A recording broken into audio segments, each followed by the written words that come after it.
మన ఆయుర్వేదం ప్రేక్షకులకు నమస్కారములండి. నేను వైద్య లక్ష్మణ్. ఇవాళ టాపిక్ వచ్చేసేసి కిడ్నీ స్టోన్స్ అండి. కిడ్నీ స్టోన్స్ మనకు ప్రతి ఒక్కరిలో ఆల్మోస్ట్ అందరం కూడా ఈ సమస్యతో ఏదో ఒక సమయంలో బాధపడిన వాళ్ళమే. అయితే దీనికి ఎందుకంటే ఆ కిడ్నీ స్టోన్లో వచ్చే పెయిన్ అనేది చాలా తీవ్రంగా ఉంటుంది. అసలు దాన్ని తట్టుకోలేని పరిస్థితిగా అవుతూ ఉంటుంది. ఎమర్జెన్సీ కండిషన్స్ కూడా ఏర్పడుతూ ఉంటాయి. అయితే దీనికి అనేది ముఖ్య కారణం అనేది మనం ఇవాళ డిస్కస్ చేద్దాము. అయితే దీనికంటే ముందు కిడ్నీ స్టోన్స్ ఏ రకంగా ఉంటాయి అనేది చెప్తానండి. అయితే ఇందులో వచ్చేసేసి కాల్షియం ఆక్సలేట్ స్టోన్స్ అని చెప్పేసి, కాల్షియం ఫాస్ఫేట్ స్టోన్స్ అని చెప్పేసి, మిక్స్డ్ స్టోన్స్ అని చెప్పేసి, అంటే దీంట్లో రకరకాలుగా ఉంటాయి. కొన్ని ఇన్ఫెక్షన్ కారణంగా కూడా ఈ కిడ్నీ స్టోన్స్ ఫామ్ అవుతూ ఉంటాయి.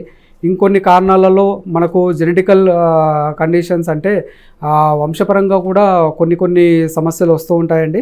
దానివల్ల మనకు శరీరంలో కావాల్సిన అబ్జర్ప్షన్ కాకుండా ఈ కాల్షియం అనేది తీసుకున్న కాల్షియం అనేది కిడ్నీలలో అక్కడే ఉండిపోవడం వల్ల ఈ కిడ్నీలలో ఆ రాయి అనేది సైజ్ పెరిగి దానివల్ల నొప్పి చాలా తీవ్రంగా ఉండటము, కిడ్నీ వాపు రావటము, ఇన్ఫెక్షన్ రావటము, మూత్రంలో మంట, కొంతమందిలో మరీ ఎక్స్ట్రీమ్గా ఉంటే కనుక మూత్రంలో బ్లడ్ కూడా రక్తం కూడా వస్తూ ఉంటుందండి. అయితే దీనికి అనేది ఏమేమి పరిష్కారం చేయాలి, ఏ విధంగా చేయాలనేది మనం ఇవాళ డిస్కస్ చేద్దాము. ఆయుర్వేదంలో దీనికి కిడ్నీ స్టోన్స్కి అనేది చాలా చక్కటి ఔషధాలు ఉన్నాయి. ఎలాంటి ఆపరేషన్ లేకుండానే ఇంట్లోనే మనం చాలా చక్కగా దీన్ని తగ్గించుకునే మార్గం అనేది నేను చెప్తానండి ఇవాళ.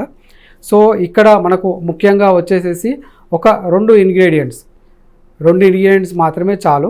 సో దీంతో మనకు కిడ్నీలో ఉన్న ఒక చిన్న సైజు స్టోన్స్ అయితే మాత్రం తప్పకుండా వెళ్ళిపోతాయి. సో ఇది ఏ విధంగా మనం చేయాలి, దీంట్లో ఉన్న వస్తువులు ఏంటివి, అవి ఏ విధంగా పనిచేస్తాయి అనేది మనం డిస్కస్ చేద్దాము. మీకు అందరికీ తెలిసినదే ఉలువలు, నల్లవి ఉలువలండి. ఉలువల్లో జనరల్గా మనము ఉలువకట్టు, చారు ఇవన్నీ కూడా మన సాంప్రదాయంలో చేస్తూ ఉంటాము. ఎందుకంటే అప్పుడప్పుడు ఉలువల చారు కానీ, పిండి కూర కానీ ఇలాంటి ఆహారాలు తినడం వల్ల కిడ్నీ స్టోన్ అనేది అస్సలు మన దరికే చేరకుండా ఉంటాయి. చిన్నగా ఏమైనా ఉన్నప్పటికీ కూడా అవి మూత్రంలో వెళ్ళిపోవడం జరుగుతూ ఉందన్నమాట. అయితే ఇక్కడ దీనికి కావాల్సిన ఇంగ్రీడియంట్స్ ముఖ్యమైనవి రెండు. దీంట్లో నల్ల ఉలువలు మనం 50 గ్రాములు తీసుకోవాలి. 50 గ్రాములు తీసుకునేసేసి రాత్రి నీళ్ళలో నానబెట్టేసేయాలి. నల్లవి ఉలువలు ఇవి రాత్రి ఒక 50 గ్రాములు నల్ల ఉలువలు నీళ్ళలో ఒక 200 ml వాటర్లో నానబెట్టేసేసి ఉదయం దాన్ని బాగా కషాయంగా చేయాలి. అంటే బాగా బాయిల్ చేసేసి దాన్ని కషాయంగా మార్చుకోవాలి. అది ఏ విధంగా చేయాలనేది నేను మీకు చూపిస్తాను. అయితే ముందుగా ఒక 200 ml నీళ్ళు దీంట్లో మనము వేసుకునేసేసి 50 గ్రాములు ఉలువలండి.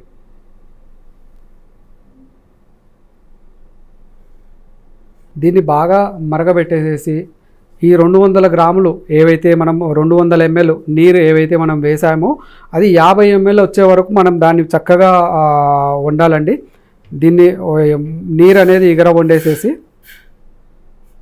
అయితే ఈ ఉలువలలో వచ్చేసేసి మనకు దీంట్లో ఉన్న ఏవైతే సాల్ట్స్ ఉంటాయో ఆ సాల్ట్స్ అనేది కాల్షియం కానీ, కాల్షియం ఫాస్ఫేట్ స్టోన్స్ కానీ దాన్ని చాలా ఈజీగా మెల్ట్ అవుట్ చేసేసి యూరిన్ నుంచి బయటకు పంపించేస్తాయండి. సో దీని ద్వారా ఈ కషాయం రెగ్యులర్గా తాగడం వల్ల కిడ్నీ స్టోన్ వల్ల వచ్చే నొప్పి తగ్గుద్ది. కిడ్నీ చుట్టూ కూడా హైడ్రోనెఫ్రోసిస్ అంటాము.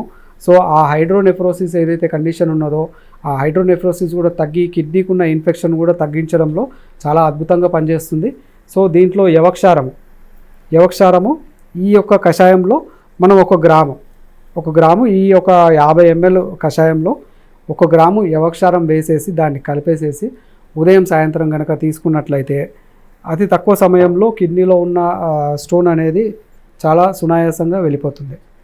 సో ఇక్కడ మనకు కషాయం అనేది రెడీ అయిందండి. కేవలం దీంట్లో వచ్చే కషాయం మాత్రమే వాడాలి. ఉలువలు మనము తినరాదు. ఈ కషాయంలో మనము 1 గ్రాము యవక్షారము మనం ఈ కషాయంలో కలిపేసేసి కాస్త చల్లబడిన తర్వాత ఈ కషాయాన్ని కనుక మనము రెగ్యులర్గా ఉదయము సాయంత్రము భోజనానికి ముందు తాగేసేసి దీని నుండి మనం ఇంకొక 2 గ్లాసెస్ వాటర్ తాగేసేసి కాస్త వాకింగ్ చేస్తూ ఉండాలండి. ఈ విధంగా చేయడం వల్ల చాలా తక్కువ సమయంలోనే మీకు ఈ కిడ్నీలో ఉన్న స్టోన్ అనేది వెళ్ళిపోతుంది. సో ఈ కషాయం అనేది మనము ఉదయము సాయంత్రము తీసుకున్నట్లయితే ఒక 5 నుండి 6 mm అంటే 5 నుంచి 6 mm స్టోన్ ఏదైతే ఉన్నదో ఇది ఒక 14 నుండి 20 రోజుల్లో మాత్రమే వెళ్ళిపోవడం జరుగుతున్నది. చాలా తక్కువ సమయంలో మీకు ఎలాంటి సైడ్ ఎఫెక్ట్ లేకుండా దీని ద్వారా ఫలితం పొందవచ్చండి. సో ఇలాంటి ఎన్నో విషయాలు ముందు మనం తెలుసుకుంటామని ధన్యవాదములు.